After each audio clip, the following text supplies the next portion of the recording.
Hello, good people.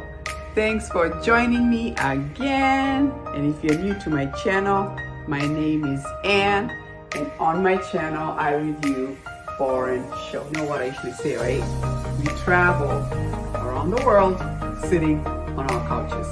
How fun is that? You never know which country we're gonna end up. Hi guys, thanks for joining me again. If you're new to my channel, welcome, welcome, welcome.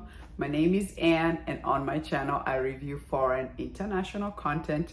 Today, I'm back to review Alchemy of Souls, because if it's Sunday, it's Alchemy of Souls, and we are at episode 7 and 8. And oh my goodness, these two episodes, we got a lot of information, right? So we left off with Modiok, or like he calls her, Modoga. She says, Modoga, Modoga. It must be the Korean way of saying the name, right? Where she got sucked into that mirror and was in there. And we saw it was Cho Yeon who locked her in there as well. And it was nice to see how he was able, I believe they helped each other, using their own both energies. She was able to break out of that mirror, and clearly they were able to open the door, which everybody is like, okay, what's going on here? Why does he have extra powers and why does she extra powers? You can tell people are like, what is going on? And then we got to learn obviously about that ice stone, which apparently in the past, what we found out is when soul shifting used to happen, people would go wild and kill each other. And so they tried to compress that energy, I guess, in this ice stone so people can stop Alchemy of Souls and soul shifting. But it sounds like Jin Moo must have taken the ice stone, and we found out that the ice stone is in the palace, I believe, with the queen. Her name is Danju, and clearly she's the only one. I guess if you have the ice stone, you can stop people who are soul shifting. First of all, I think from stopping with the soul shifting and Alchemy of Souls, as well as from them going wild, killing everybody, and then they turn into stone, right? Like we saw that happen to that one guy, Jiljo, who used to work for Jinmu. So we can all assume that all problems start and end with Jinmu. And then we see, obviously, it sounds like he must have been the one who did soul shifting with Modiok's father, and then he goes wild, starts killing everybody. And then obviously she's a child and sees Park Jin from the Jug family kills her dad. And then she was like, you kill my dad. And that's why she's always had the grudge against the Jug family, because in her mind as a child, like Grandpa said, they were the assassins to the father. But Park Jin had to kill her dad because the dad had already soul shifted and he'd gone wild and was killing everybody. They had to stop the situation. The good thing is now she knows that it was Jin Moo who did it and not the Jug family. Now that she understands that her dad at the time, souls were shifted, and it was Jin Moo who did that, causing her dad to go wild.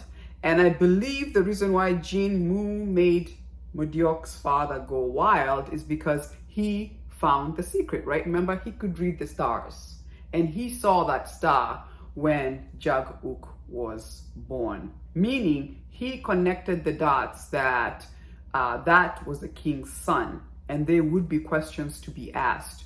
If that's the king's son, who did he have that child with, and how did he do it? Because like they said, he was very sick and had no energy, and clearly Alchemy of Souls had happened, and which at the time was considered sorcery. So that puts everybody in jeopardy.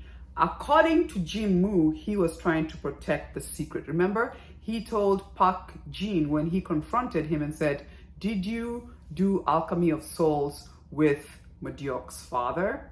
And then he was like, don't question in the ways that I go about keeping the secret, right? Just be grateful that I took care of it. He had to be almost like he had to be taken care of, and that's why he had to die, right? Meaning they have to protect the secret at all cost, because let's be honest, Jin Moo and I believe Park Jin are the only ones who know about the alchemy of souls between the king and Jag-uk's father.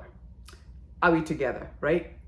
Interesting. And then obviously in episode 8, I thought it was interesting that he followed Jilju and was able to find out that, oh, the ice stone is at the palace. So as we know, as of right now, Jag-uk knows about the ice stone and he knows it's at the palace. So that is good information to know. And then clearly he shows up to fight with the crown prince, because remember when Jilju tried to do Alchemy of Souls with Jag-uk, Modoka was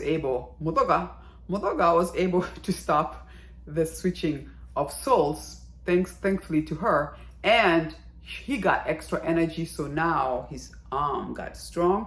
He doesn't need the weights anymore and he can use that sword. And then obviously now he has learned that skill that is called Tansu, where you can slice water with the sword and it turns into this energy, right? I love that part where obviously they had set up those buckets or pots of water up there that Master Lee helped her to do, because they knew they needed the water for him to beat the crown prince.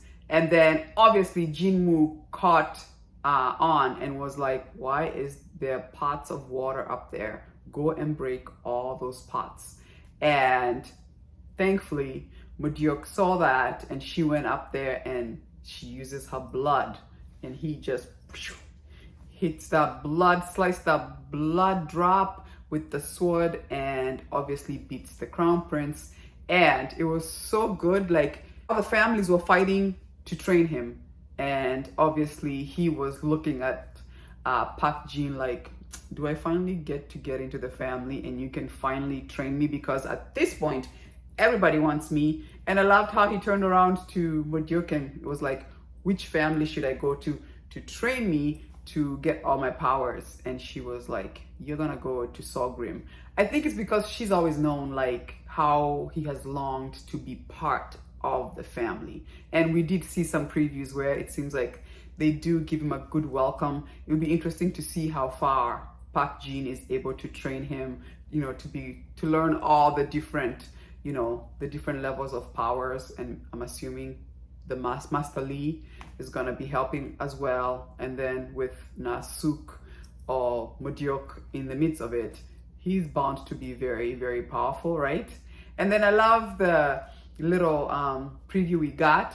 Clearly Park Jin and the maid servant Kim have a thing for each other. Like, they have definitely fallen for each other, although they all act like they like the, you know, they like the previous people, but now that they're just the two of them, they definitely have something going on.